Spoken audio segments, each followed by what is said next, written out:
Warzone Tower Defense might be one of the most underrated Flash games of all time, with its unique gameplay that gives you a ton of control over your enemy's movement, useful stats for each tower that many other games are lacking, and let's be honest, for 2008, it actually looks pretty good as well. Just for reference, this is what Bloons Tower Defense looked like back then, and here's what it sounded like. Yeah, that's not so appealing, huh? Meanwhile, this is what Warzone Tower Defense sounds like for comparison.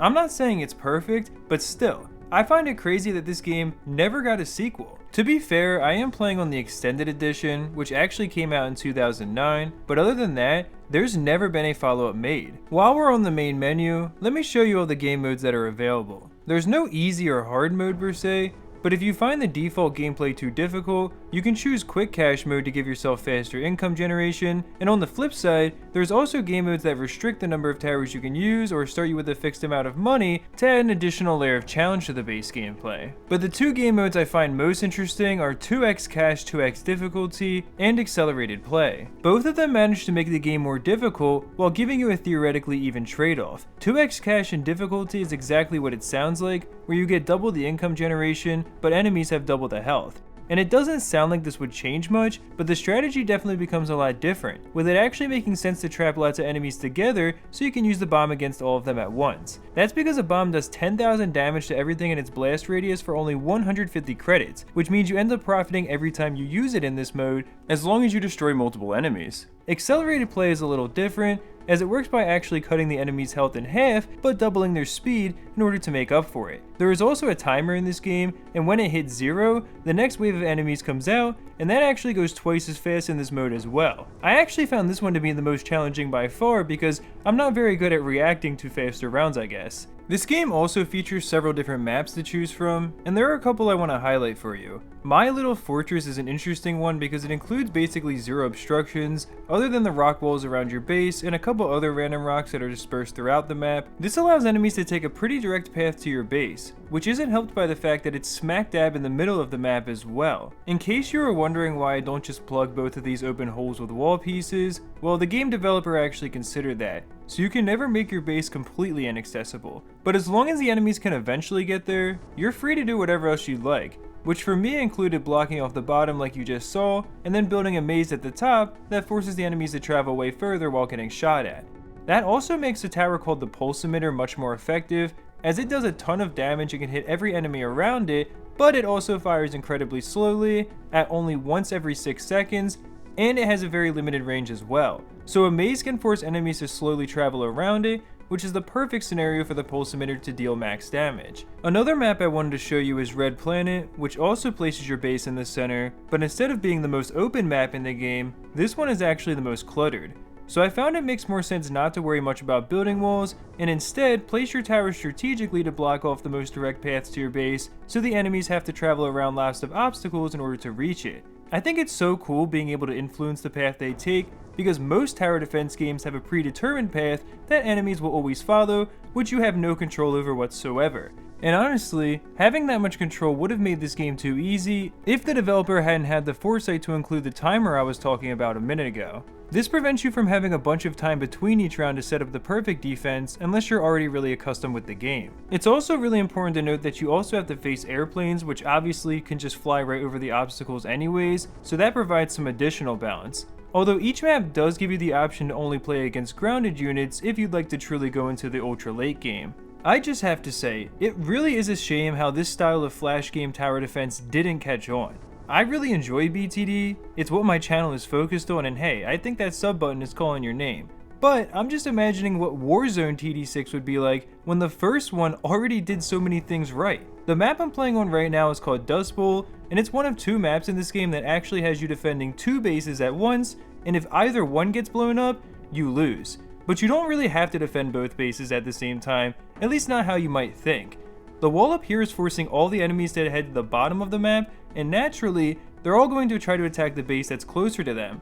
So I just kept adding more obstructions and defense in that main area, while only building a couple flag towers at the top base to defend it from the aerial attacks. Of course, there is also an optimal way to play this game, just like with any. What you're looking at right here is the highest round ever achieved by Michael B when he went to around 418, although this was done with ground only and quick cache. And if I'm being honest, this gameplay looks pretty miserable to actually go through, and apparently it took him 2.5 hours as well. I think Warzone TD is a lot more fun when you actually get to experiment with the towers and all the different ways of slowing down and trapping enemies as well. Ultimately, I would have to say, this game offers its players a level of creativity that is simply lacking within the tower defense genre as a whole. Something else I had mentioned during the intro of this video is that you also get a pretty advanced breakdown of the stats for each tower.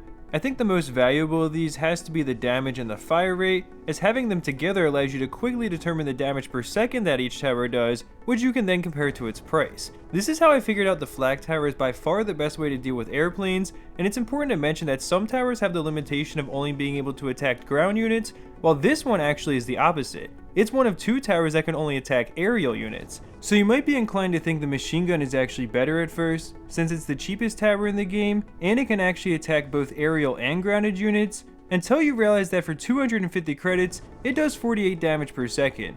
A solid amount, no doubt, but compare this to the flag tower, which for 400 credits is capable of doing up to 300 damage per second, as it fires 4 projectiles together that each individually do 75 damage. Don't get me wrong, I would have realized the flag tower is the best way to deal with airplanes on my own, but it certainly doesn't hurt to have all the numbers laid out for you. Something else I want to mention is that this game is surprisingly well balanced. It had been years since I even played it until yesterday, and I still found myself able to pick up on things rather quickly. But at the same time, it also doesn't feel like I'm anywhere close to actually solving the game, which provides replay value and keeps me wanting to come back to try for a better score. This balance between accessibility for new users and complexity for returning ones is something that a lot of games fail to ever achieve. I also think that the upgrade system, while being really simple, is still quite effective, because every tower gets the same buff each time you level it up, which is double the damage output and a slight range increase. So it's a very straightforward approach that's really easy to follow and understand, but I certainly wouldn't blame you for thinking it's a bit too simple either. Although each tower also has locked upgrades past level 4,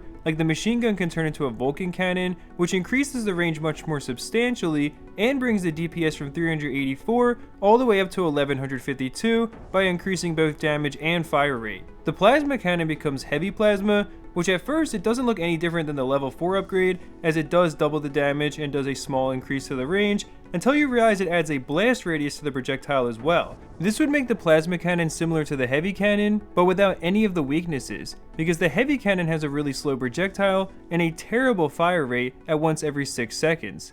You might have noticed that these special upgrades are also the same price as the level 4 upgrades as well, despite being a lot better. And that's something else I think the game did really well, which is the fact that it's always worth it to invest in a tower rather than just buying a new one. For example, it cost me 400 credits to place down this flag tower, but then it only cost me 320 credits for level 2 on it, despite that doubling the damage per second and of course adding a bit to the range as well. Level 3 costs 640, which again is less than the 720 total that I've already invested, and then level 4 costs 1280, while I've already invested 1360 to get it up to this point. So each time you're doubling damage per second for a little bit less than double the price. And after you've gotten to level 4, of course you're rewarded with that special upgrade. In this case, the heavy flak, which you can see has more than double the damage per second and a good bit of extra range as well. When I hovered my mouse over it, I also found out this upgrade gives a 25% chance of doing double damage, which makes the damage per second even higher. It's just a shame that there's no way to ever unlock those upgrades anymore, since Mochi Games, which is the service that was tied to them, seems to have shut down. But at least they did add a bit more complexity to the upgrade system when they were available. Now of course the entire point of this video was for me to explain why I love Warzone TD so much and why I think it's so underrated, but of course that doesn't mean it has zero flaws whatsoever. For example, when you click on one of the towers that you've placed down, the game doesn't show you any information about how much damage it's actually done or even like how many enemies it's destroyed, which makes it kind of hard to tell which parts of your defense have actually been the most effective. But that's nothing compared to the fact that you also can't change which enemy your towers are targeting, and like for example in BTD, if you have a really powerful tower, you can set it to attack the strongest enemies within its range instead of the ones that are first on the track. But in Warzone TD, every tower is always targeting the enemy that's closest to your base, so you don't get any flexibility when it comes to your strategy in that regard. Now, this isn't a major thing, but it's still worth mentioning. When you pause the game, for some reason the option to quit is at the top and resume is at the bottom, and from a UI perspective, usually you'd have those flipped. I actually made the mistake of clicking quit by accident once because my brain is so used to it being the other way around. But other than those few things, it's hard to really point out any glaring issues with this game. As far as glitches go, you might be surprised to hear I haven't experienced any over the course of several hours of gameplay, and I imagine if this game had gotten a proper sequel, it probably would have addressed the things I just brought up as well. But unfortunately, we don't have a modern Warzone TD to judge. However, if this video convinced you to give the game a try, or you actually remember playing this game and you're feeling nostalgic about it like I was, there is a link in the description to a version that doesn't require Adobe Flash. I'd actually like to issue a challenge for anyone interested as well.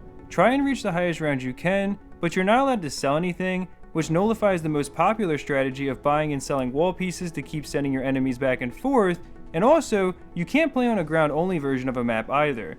Other than that though, you can pick any map you'd like, and you can use quick cache mode. I got to round 126, but that's far from being optimal, especially considering that I only tried once, and I didn't realize my base wasn't even properly protected because horizontal gaps in wall pieces can be exploited.